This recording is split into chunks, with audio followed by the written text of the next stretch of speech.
ओम नमो भगवते वासुदेवाय। ओम नमो भगवते वासुदेवाय।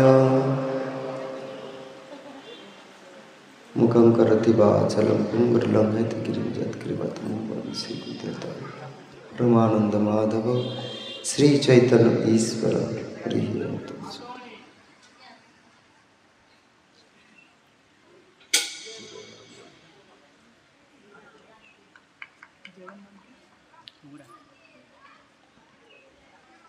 हरे कृष्ण।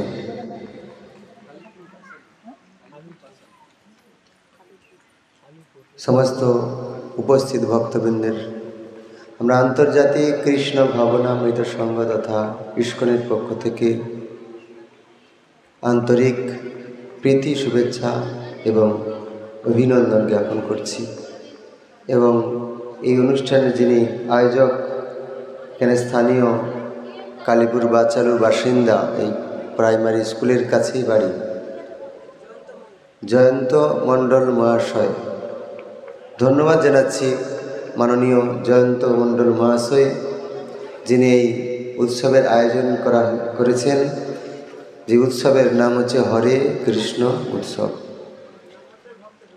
তিনি সিধা মায়াপুরের পরিচালনায় তিনি এই নামট্য করেন এবং এই সারা অনুষ্ঠানে পৌরোহিত্য করেছেন আমাদের শালগ্রাম প্রভু মহিষাদল এবং তার পার্শ্ববৃন্দরা এসেছেন, এখানে সুন্দরভাবে অনুষ্ঠান পরিচালনা করছেন। তাই জন্য ধন্যবাদ দেব সবাইকে, যে ভগবানের কথা, ভগবানের নাম, ভগবানের লীলা বিষয়ে যা কিছু বলবেন তা হচ্ছে পরম মঙ্গলময়। তো ভগবানের দুই প্রকারের কথা রয়েছে, একটা হচ্ছে ভগবানের স্বকথা এবং ভগবানের বিষয়ক কথা। ভগবানের স্বকথা যিনি ভগবান সরাসরি তার মুখনিঃসৃত বাণী মুখ থেকে বলেছেন, সেই কথা অর্থাৎ গীতা। গীতারকে ভগবান কৃষ্ণচন্দ্র গীতার জ্ঞান অর্জুনকে শুনিয়েছিলেন। অর্জুনের মাধ্যমে আমাদের সারা বিশ্ব জগৎবাসীকে এই জ্ঞান দান করেছেন। এবং ভগবত বিষয়ক কথা অর্থাৎ ভগবানকে কেন্দ্র করে এই জগতে দুর্লভ মনুষ্য জন্ম কীভাবে উদ্ধার লাভ করে, তৎ বিষয়ক কথাকে বলা হয় ভগবান বিষয়ক কথা। তা আমরা এই দুই প্রকার কথা আলোচনা করব, যা এই পাপ ও পঙ্কিল জগতে এক দিব্য আলোড়ন সৃষ্টি করে এবং এই জীবকে উদ্ধার প্রাপ্ত করে। কেননা ভগবানের কথা ছাড়া এই জগতে কোনো এমন কথা নেই যেই কথা আপনাকে ঊর্ধ্ব লোকে নিয়ে যাবে বা চেতনার উন্নতি ঘটাতে পারে। সেই জন্য এই জগতের কথার মধ্যে শ্রেষ্ঠ কথা হচ্ছে ভগবানের কথা। তাই বলা আছে সেই ভগবানের কথা এই কলিযুগে মানুষ এই ভগবানের কথাও শ্রবণ কীর্তন করতে অত্যন্ত অক্ষম। শাস্ত্রে বলা হয়েছে এমনকি কিরাত হুনন্দ পুলিন্দ পুলক সাবির শুম্ভা জবন খস জিয়ন্য চ পাপা যৎপাশ্রয় শ্রয়া শুদ্ধন্তি তস্মৈ প্রভু বিষ্ণবে নমঃ। এই সমস্ত পাপ জাতিরাও যদি পরমেশ্বর ভগবানের নাম তার মুখে একবার উচ্চারণ করে তৎক্ষণাৎ পবিত্র হয়ে যায়। শুধু এই সমস্ত পাপ জাতি নয়, তার থেকেও আরও নিম্ন জাতি, যাকে বলা হয়, শাস্ত্রে আছে ভাগবতে অহোবত সপচ অতহ গরিয়ান যজ্জুহাগ্রে বর্ততে নাম তুভ্যম তেপুস্তপস্তে জুহুব শুষ্ণ আর্যা ব্রহ্মাণুচূর্ণম গৃণন্তি যেতে। যাহা তারা কত ধন্য, তারা কত ভাগ্যবান, কারা? যাদের জন্ম হয়েছে সেই কুকুর ভোজি পরিবারে, যারা কুকুর খায় তাদেরকে বলা হয় চণ্ডাল।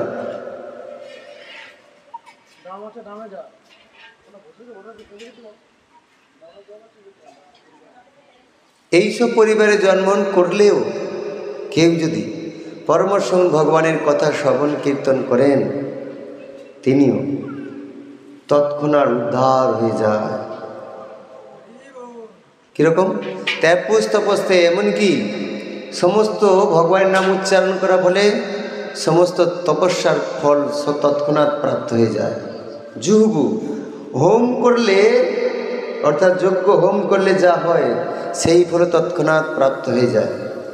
শুষ্ণু, তীর্থে অবগাহন করলে যেই ফল পাওয়া যায় সেই ফল তৎক্ষণাৎ প্রাপ্ত হয়। আর আর্যদের যে সদাচার করার ফল তৎক্ষণাৎ প্রাপ্ত হয়ে যায়। আর যারা আপনাদের মতন এই দিব্যনাম ভক্তি সহকারে গ্রহণ করছেন, শ্রবণ করছেন, কীর্তন করছেন, তাহলে তাদের কি কথা আছে? ভগবানের নাম অত্যন্ত পবিত্র।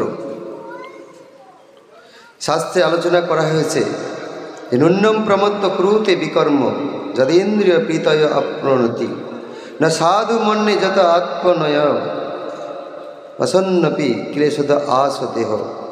জীব যখন ইন্দ্রিয় সুখ ভোগকে জীবনের পরম লক্ষ্য বলে বিবেচনা করে তখন সেই অবশ্যই জড়জাগতিক জীবনের প্রতি উন্মাদের মতো আসক্ত হয়ে নানা রকম পাপ কর্মে প্রবৃত্ত হয়।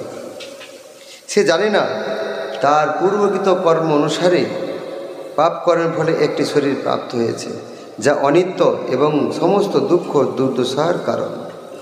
এই জগতে আমরা যে দেহটা লাভ করছি, এই দেহটা দিয়ে সুখ লাভ করা যায় না, তবু আমরা সুখ লাভ করার জন্য কঠোর পরিশ্রম করছি সারাদিন ধরে। সকাল হলে সেই পরিশ্রম করে বেরিয়ে যাচ্ছে কিসের জন্য? কেউ 2 পায়ে, কেউ 3 পায়ে, কেউ 4 পায়ে, কেউ 10 চাকায়, 20 চাকায়, ট্রেনে, বাসে, ট্রামে, প্লেনে চড়ে বেড়াচ্ছে। কিসের জন্য? টাকার জন্য। সেই টাকা আনলে বুঝি সুখ হবে, কিন্তু যার যত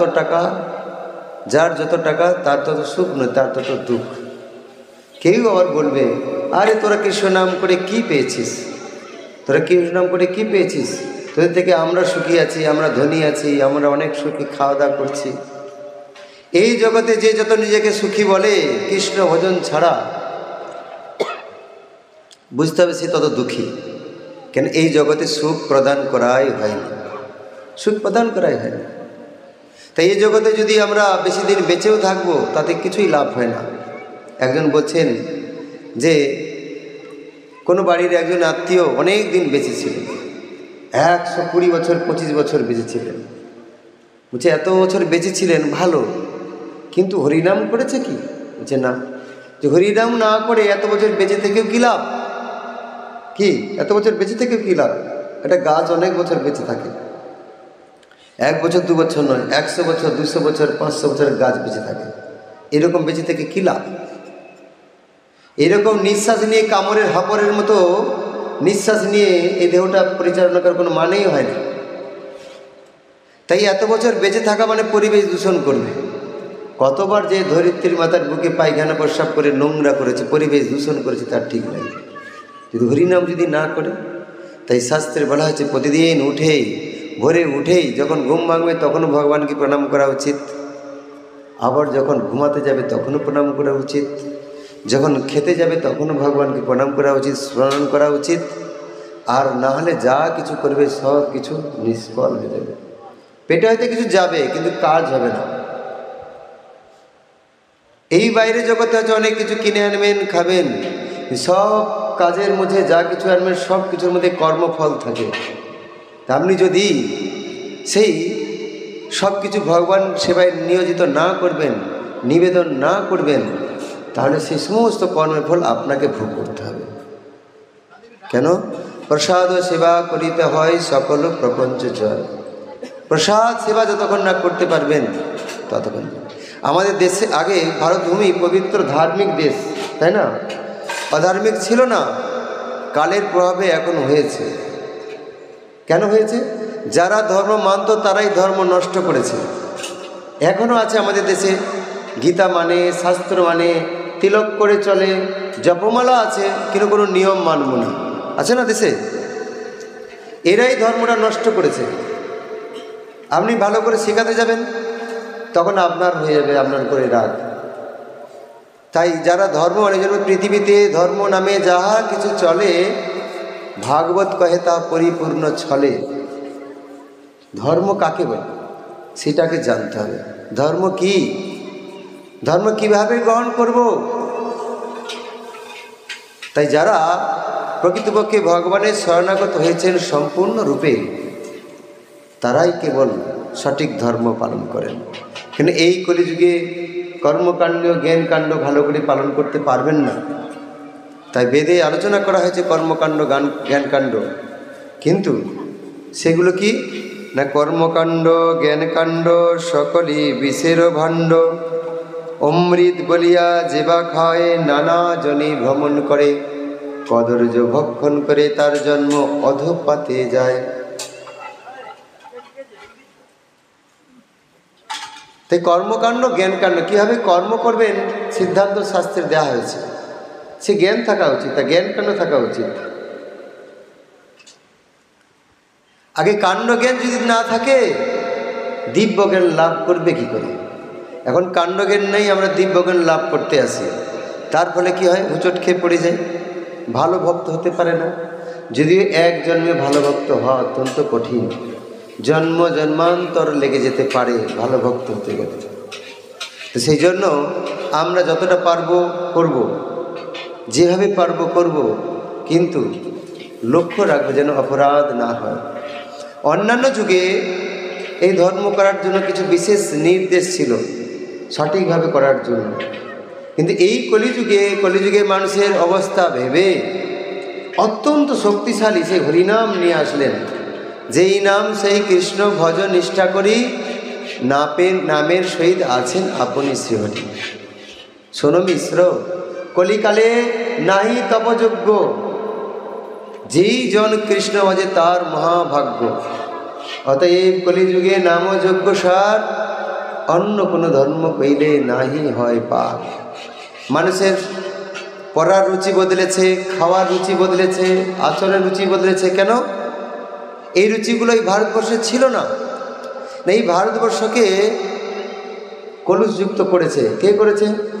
পূর্বে সেই হুন, গ্রিক, ইহুদি, মোগল, পাঠান, শেষে ইংরেজ শাসন করে তাদের সব খারাপ গুণগুলোও ছেড়ে গেছে। আর ভারতবর্ষ থেকে যত সব ধন সম্পত্তি লুণ্ঠন করে নিয়ে গেছে। ভারতবর্ষ এখন দারিদ্রতায় ধুঁকছে।